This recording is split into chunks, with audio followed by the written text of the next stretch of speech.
दरम्यान सत्यासाठी शेवटपर्यंत आपण लढणार, भूमिका बदलण्याचा प्रश्नच येत नाही अशा शब्दात भाजप आमदार अमित गोरखेंनी जयंत पाटलांना उत्तर दिले। तर भूमिकेवरून यू-टर्न घेण्याचं कारण काय असा सवाल जयंत पाटलांनी उपस्थित केला होता। आता यावर गोरखेंनी हे उत्तर दिले। सर काय सांगाल तुम्ही, भूमिका बदलली असा एक व्हिडिओ जो आहे तो आता त्या ठिकाणी ट्विट करण्यात आलेला आहे जयंत पाटलांकडून, काय वाटतंय नक्की?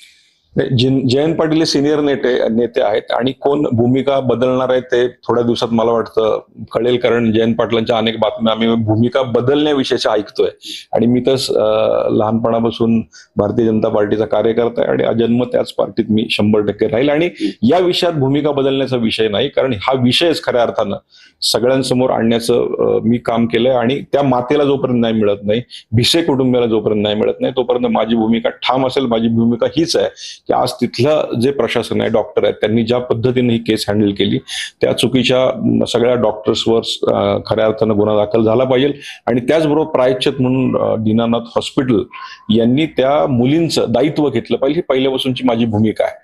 मला असं वाटतं की आज प्रसिद्धीचा मोह सगळेच पाळत आहेत आणि ज्या विषयाची गंध नाही, माहिती नाही, त्या विषयात आपण बोलून प्रसिद्धी मिळवण्यासाठी या सगळ्या गोष्टी करतायत, त्या सगळ्यांनी थांबवल्या पाहिजेत।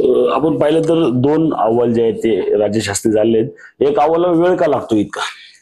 खरं तर 3रा अहवाल मीही प्रतीक्षेत आहे, पण माझ्या कालच्याच माहितीनुसार आज संध्याकाळपर्यंत तो अहवाल प्रसिद्ध होईल आणि त्याच्यावरचा निर्णय घेतला जाईल अशी माझी वैयक्तिक माहिती आहे। दोषी घैसास आणि त्यांची टीम आहे, त्यामुळं त्याच्यावर गुन्हे दाखल झाले पाहिजे असं माझं वैयक्तिक मत आहे आणि ते होतील अशी मला खात्री आहे।